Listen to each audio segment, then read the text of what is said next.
ThisDay. It is Friday, October 4th. I'm Michael Taylor. Thanks for joining us. I can't believe it's already the first weekend of October. I need to get my Halloween decorations out. I've been looking forward to doing that. They're up there in the garage, but now it's time. I got to do that, get it all out there, and make things a little bit spooky for the kids. Anyway, that should be fun. Another thing we're doing fun right now is we're talking about today's show, and it's going to be a good one. We have a Equestrian Center party going on, and we're going to be talking to Laura Covarrubias about that one. They have a great country band coming out. The event is free. It's tomorrow, so stay tuned for more information on that.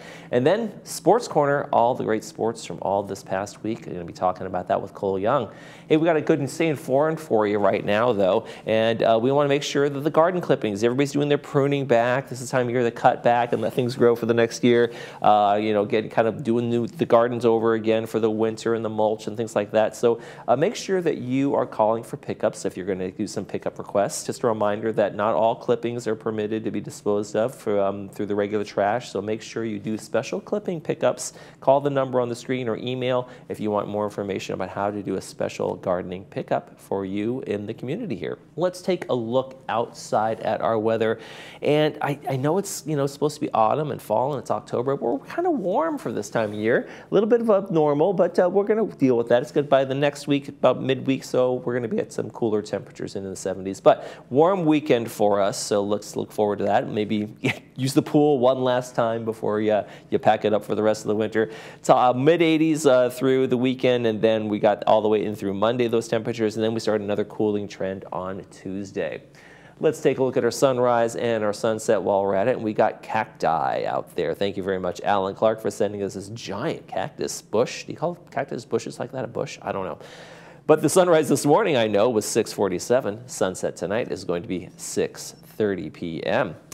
And if you want to send us a picture of giant cactus bushes or trees or sunrises, sunsets, cats, places you've gone for vacation, whatever it is you have a picture of, send it on in to us and we will use it for our sunrise sunset segment. Laguna Woods Village TV at gmail.com is the email address you send the picture to. Make sure you include your name and where you took the picture. Okay, we got a couple of meetings to tell you about. Then when we come back, we'll be talking about the big event coming up at the Equestrian Center tomorrow. Stay with us.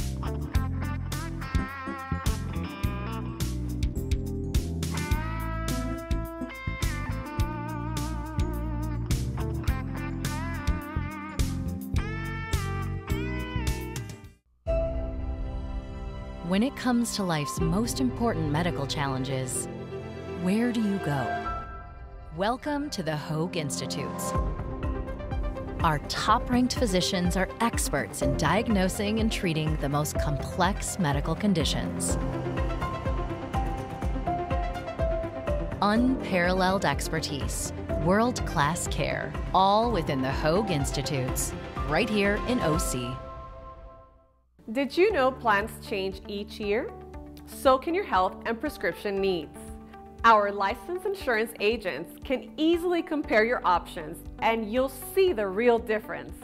Find a plan that offers you more and covers your prescriptions. Call us at 1-888-225-6468 for a free telephonic, virtual, or in-person appointment. Annual election period ends December 7th. Welcome to Harvard Eye Associates. We're focused on your eye care at all three of our Orange County locations. Our new location in Laguna Hills, Orange, and San Clemente.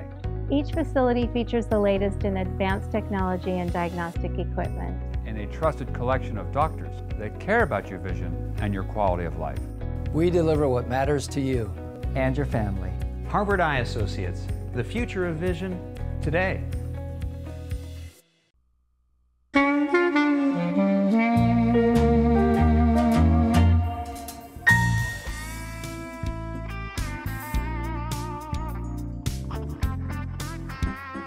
Laguna Woods Equestrian Center wants to invite you to a taste of country. We're going to find out what that means with Laura Covarrubias, and she is the director over there at the Equestrian Center. Thanks for joining us.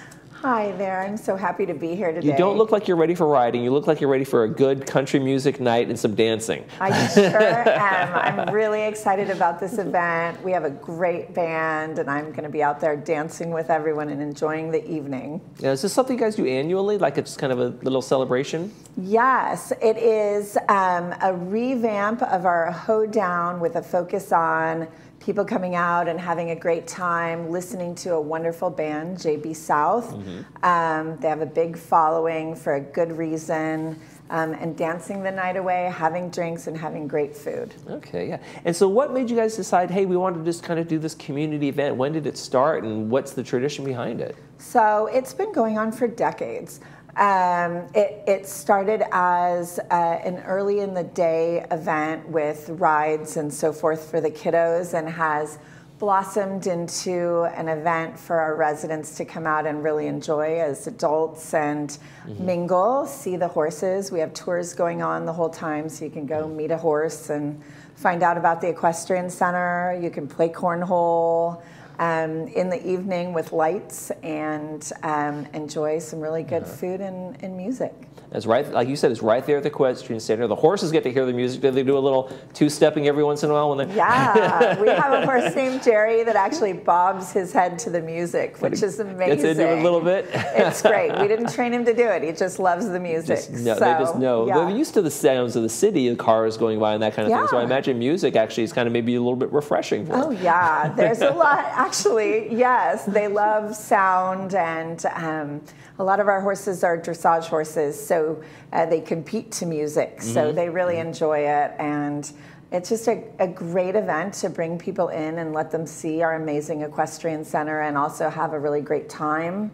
We have the donation-only bar and everything, so we're looking forward to having everyone. That sounds like a great event. Yeah. Let's talk a little bit about the equestrian center itself. It's kind of a hidden gem, and some people don't know about it, especially folks who don't ride or weren't kind of grown up in a more rural environment. They just aren't around horses. And how can people come out and see, get involved? There are so many ways to get involved. We have tours every week, Wednesday through Sunday. It's a great place to start. Come out. You can check the website for the times, but come out and take about a half-hour tour, get to know the horses, get to know the equestrian center, find out about the history. You can also come to horsemanship. Horsemanship is every Sunday. It's a drop-in class. We have an instructor teaching you all about how to care for horses, how to safely interact with horses, about their medical, their tack that they wear, and all sorts of things where you actually get to walk a horse during some of them, watch horses interact. It's very fun. Also, we welcome volunteers.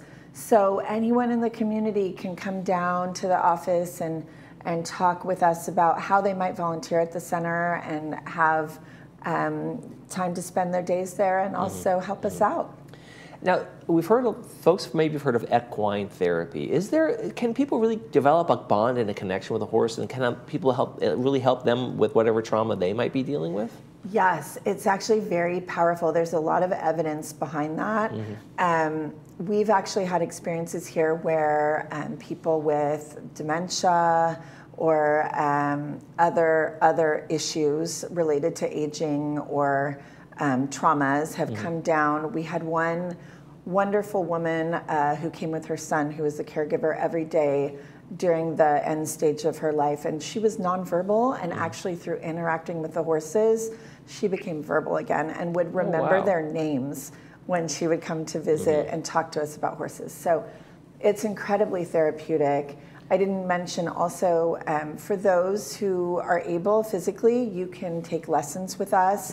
We love to bring people into lessons and teach them about riding. So, yeah. And it kind of, now, do people there, are they all owned by individuals in the village, or does the village own some horses? How does that whole thing work? Yes, thank you for asking. We have two components to the equestrian center. One, a resident can come in and board a horse if they bring a horse with them to live here, or buy a horse either with or without our assistance. We do help people select horses. They can board their horse with us, and they have a customized level of support and care Beautiful, beautiful facility. In addition to that, we have 10 horses for lessons. We have a robust lesson program, English, Western, dressage, from beginners all the way up to people who show, and we train and take people to show. So it's a lot of fun. It's a real hidden gem, like you said. Yeah, yeah. Now, there's nothing cheap about owning a horse and caring for a horse and those kinds of things. Yes. So, and I think the village really considers it a service, like they have the golf course and things like that aren't 100% paid for by dues or people, going over there and doing that. Yes. What's your argument for why this is an important thing to have here in Laguna Woods? Well, I will say that in Orange County, prices are rising, and a lot of the equestrian centers have shut down. So it's a unique opportunity to really enjoy having this beautiful, truly beautiful equestrian center that we've had since the very beginning. It was the first amenity in the village. It's incredibly unique. And the subsidized boarding and lessons for the residents really make it a gift for anybody who wants or has ever dreamed of spending time with or riding horses. So I think it's incredibly important. I think anybody who needs an outlet or personal therapy through animals, it's a great resource for them. And it's also kind of a link to our agricultural and ranching past here in Orange County. Sure that these were all ranch lands, and they were real cowboys working these lands way back in the Rancho Mission Viejo days and those kinds of things. And I remember just as a kid, which unfortunately was a long time ago, being on trails and seeing horses very, very commonly in Orange County, horses on trails and walking trails and those kinds of things. You just don't see that as much anymore because, as you said, so many places are closing to that world. It's true. We have a rich history of horsemen and horsewomen in this area. And in fact, our barn actually was a working ranch barn. So the people that had the horses that were out working the land would stable them there in the past. So we've really done a beautiful job of maintaining it. It's a sight to see. It looks like a little historic barn, so we're very lucky to have it. That's fantastic. Let's talk about the event before we head out of here. Saturday, October 5th, 4 to 7 p.m. It's tomorrow, folks, with the big Taste of Country. Tell me, JB South. JB South, an incredible country rock band. You got some line dancing going on for the last one. They'll have some line dancing. They'll have some rocking out and dancing. We have empanada maker coming with some great food. We've got our amazing Ted on the donation-only bar. So it's going to be a lot of fun. You can even, if you feel like it, ride the bull. We've got an inflatable bull and see how long you can stay on. It's going to be a great time. Don't wear a dress. Ladies, if you're going to ride the bull, don't wear a dress. Good advice, yeah. wear the boots, wear the jeans. It's going to be a good country event. Yes. When folks come out there to an event like this who have never been to the Equestrian Center, what are some of the reactions they have? Oh, they love it. We run the tours during the whole event so they can come in. And so many people say, I had no idea this was here. We keep it very quiet for the horses, for the atmosphere, but we love to have people come in and enjoy. So a lot of people actually come to these events and start their journey with us with the horses. So we're excited for new people. We're excited to show everything that we have. It's going to be great. And for you, what's it like to kind of year in and year out be here, having events like this, working with the folks here in the village? I love it. I feel like it's a gift. I have an event background as well, so it's the perfect marriage of my marketing and event skills and my riding and training skills. I have actually had the pleasure of teaching residents that started riding in their 70s and now own horses and are showing horses. I have people coming in that had never ridden trails. They come in, they learn, they're out on their horses riding the trails. It's really a gift. I feel honored to be here. All right, well, Laura Covarrubias, thank you so much for joining us. Equestrian Center, they're having their big event tomorrow, folks. It's going to be this Saturday, tomorrow, from 4 to 7 p.m. It's a free event. It's everybody in the community is welcome. Come down to the Equestrian Center and enjoy the fun. Yes, thank you. Thanks for joining us. Thank you. Okay, you're watching This Day. We'll be right back.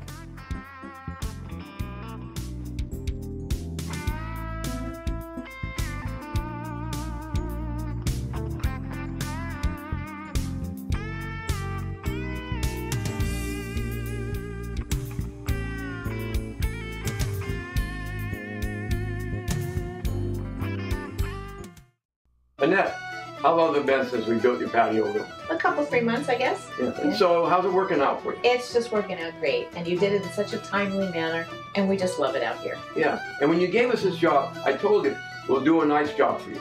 Did we? Absolutely. We really, really did it. We couldn't be happier. Thanks a lot. Give us a call. We'll do a nice job for you too.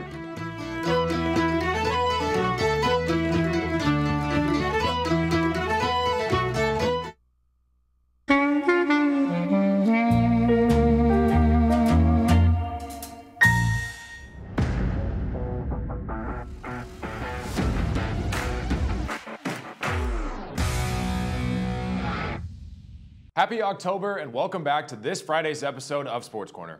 Hard to believe we're already in October, but this month always hosts one of the best events in all of sports, the MLB playoffs. The wild card round began on Tuesday with 4 games. The Detroit Tigers and Houston Astros started out the playoffs, and behind a strong pitching performance from Detroit's Tariq Skubal, the Tigers walked away with a 3-1 victory in Game 1. Skubal pitched 6 innings, giving up just 4 hits, 0 earned runs, and dealing 6 strikeouts. The Astros came close to a comeback, scoring in the bottom of the 9th, but Detroit's defense was able to hang on. In Game 2, the Tigers held on to a 1-0 lead until late in the 7th inning, where the Astros scored 2 and took the lead, keeping their hopes alive. However, a 4-run rally in the 8th inning by Detroit made the score 5-2, and they closed it out from there as the Tigers ended the Astros' run of 7 consecutive trips to the AL Championship Series. Detroit now moves on to face the Cleveland Guardians in the ALDS, which begins tomorrow at 10 a.m. on TBS. The other American League matchup was between the Kansas City Royals and the Baltimore Orioles. Royals' Bobby Witt Jr. drove in a run in the top of the 6th inning, and despite scoring chances late in the game for Baltimore, Kansas City hung on to pull out a 1-0 win in Game 1.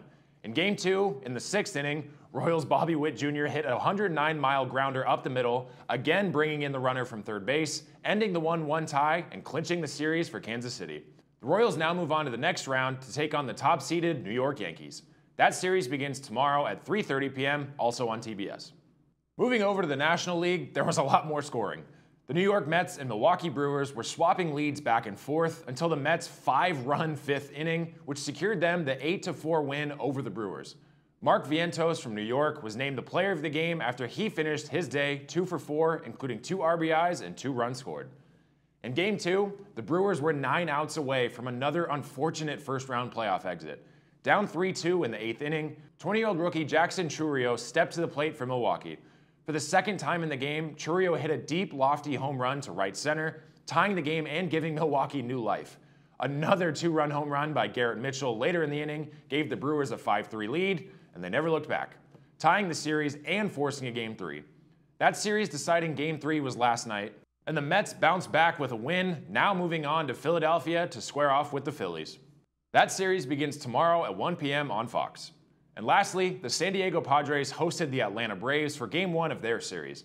In the bottom of the first, Padres' Fernando Tatis Jr. hit a 415-foot 2-run home run for the Padres to jump out to an early 2-0 lead, and it was smooth sailing from there.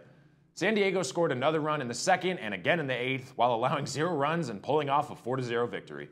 In Game 2, the Padres scored 5 runs in the 2nd inning this time, and despite a comeback effort from Atlanta late, the Padres secured the win and a spot in the NLDS.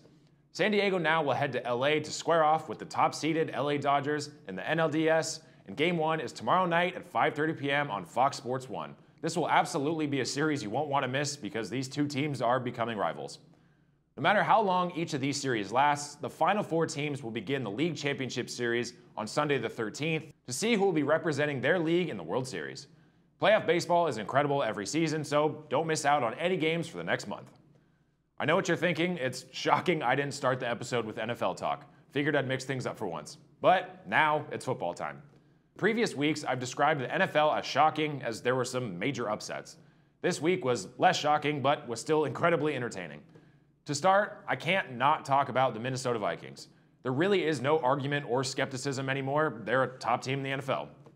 Quarterback Sam Darnold threw 3 touchdown passes as the still undefeated Vikings built an early 28-point lead and hung on down the stretch to beat the Green Bay Packers 31-29.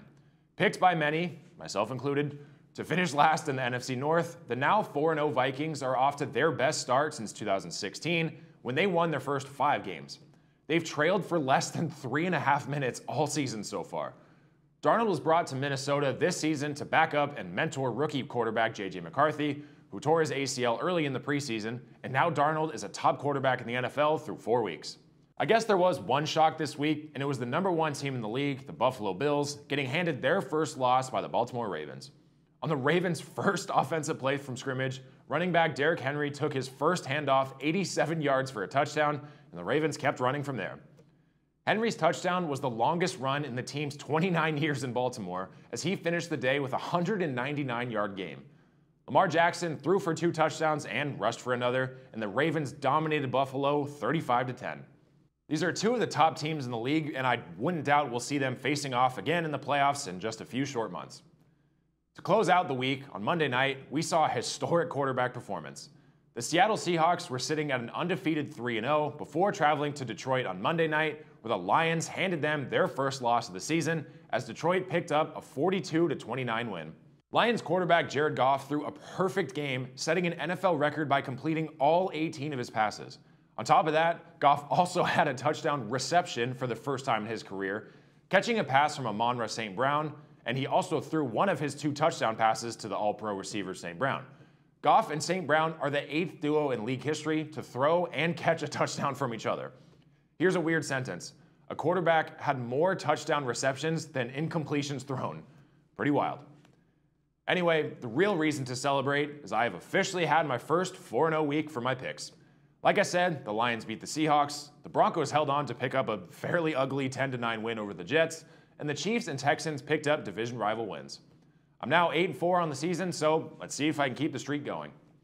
This week, I'll go with the Vikings to remain undefeated, the Commanders to beat the Browns, the 49ers to bounce back and beat the Cardinals, and the Seahawks over the Giants. One last note about the NFL and something to keep an eye out for moving forward. 6-time Pro Bowl wide receiver Davante Adams has officially requested a trade from the Raiders. The Jets and Saints have had their names thrown around as potential trade sites. I'll keep you updated as the situation progresses. There aren't a ton of high-ranked or big matchups in college football this week, unfortunately. So, instead, I'll talk about one of the greatest college football games I've ever seen. Last week, I hyped up the SEC powerhouse matchup of the Alabama Crimson Tide and Georgia Bulldogs, and it even exceeded expectations. It didn't look that way at first, though. Quarterback Jalen Milroe ran for 2 first-half touchdowns and threw for another, and on top of another rushing touchdown, the Tide jumped out to a commanding 28-0 lead very early. A Georgia touchdown and Alabama safety right before halftime put the score at a shocking 30-7. But that's when the fun started. In the second half, Georgia's Carson Beck threw 2 touchdowns, Dylan Bell ran one in, and Alabama could only muster a field goal. Alabama's 30-7 lead quickly became a 33-28 lead. With just over 3 minutes remaining, Alabama was forced to punt. In just one play, the course of the entire game changed.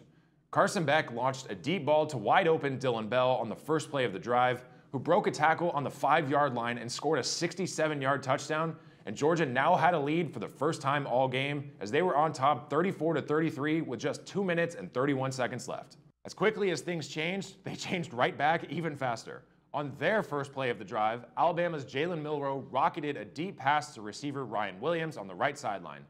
Williams outjumped the defender, made the catch, spun once to stay in bounds, spun again to break 2 tackles, and scored an absolutely miraculous 75-yard touchdown to put Alabama back in the lead again.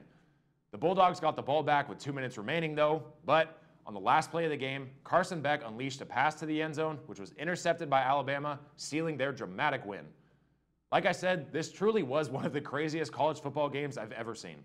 Also, quick note, Ryan Williams, the hero receiver for Alabama, is only 17 years old. Just absurd. With all of that said, thank you as always for joining me on this week's episode of Sports Corner. Enjoy all the playoff baseball, NFL, NCAA, the NHL, and so much more this weekend, and come right back next week for more updates and highlights from all of it. I'm Cole Young. Enjoy the first weekend of October, and I'll see you next time.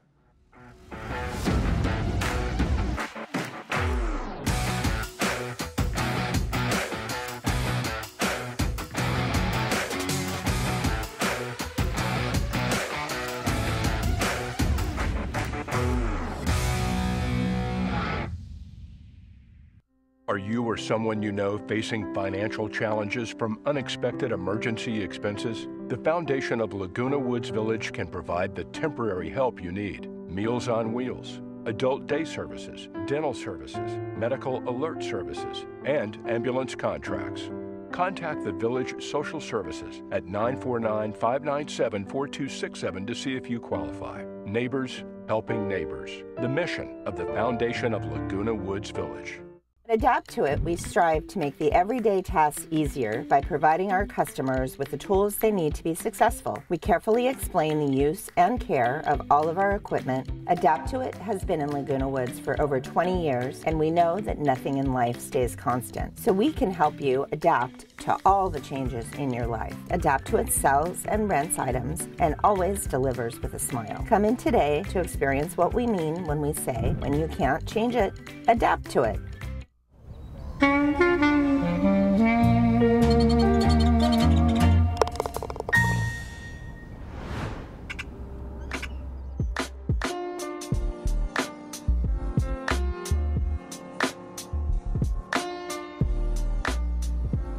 And welcome back. Let's take a look at our weekend movies while we're at it. We got some great ones for you. Kramer vs. Kramer is a classic. I remember seeing this years ago. Haven't seen it for a little while. It stars Dustin Hoffman and Meryl Streep. Brought to us by Harvard Eye Associates. It's going to be on 2 p.m. with the subtitles, 6 p.m. without the subtitles. After his wife leaves him, a work-obsessed Manhattan advertising executive is forced to lean on long-neglected parenting skills, but a heated custody battle over the couple's young son depends on wounds left by their separation. So we're going to watch that one on Friday. And then on Saturday, maybe this is a little bit more fun, The Story of Us. Back in 1999, Bruce Willis is in this one, brought to us by Pacific Financial Planners. It's going to be on at 2 p.m. with the subtitles and 6 p.m. without the subtitles. Ben and Kate Jordan are a married couple who go through hard times in 15 years of marriage, but with a bit of comedy, drama, and romance, it promises to resonate with a lot of people. So enjoy that one. Should be a fun one. Let's take a quick check on our weather before we head out. And we got some warm temperatures for the weekend, so a little bit above average for this time of year, but not too much, not like the triple digits they're dealing out with out in Palm Springs and things like that. Just got warm 80s temperatures over the weekend, and then we'll start cooling off as we get to Tuesday of next week. So nothing too bad. Out there, enjoy the weather, have some fun, put out the Halloween decorations. That's what I'll be doing. Tomorrow on the program, we're going to welcome Laguna Woods City Council incumbent Cynthia Connors to the program, as well as the Pub Club's going to be here talking about their authors marketplace they have coming up. So stay tuned for those shows and those two guests for tomorrow. That's going to do it for this edition of This Day. For all of us here at Laguna Woods TV, we hope you make this day a great one.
Hi, I'm John Bowser-Bauman. You probably know me best as Bowser from Sha Na Na, but I'm also president of Social Security Works PAC. And you know, when I'm in Laguna Woods, I always watch Village Television.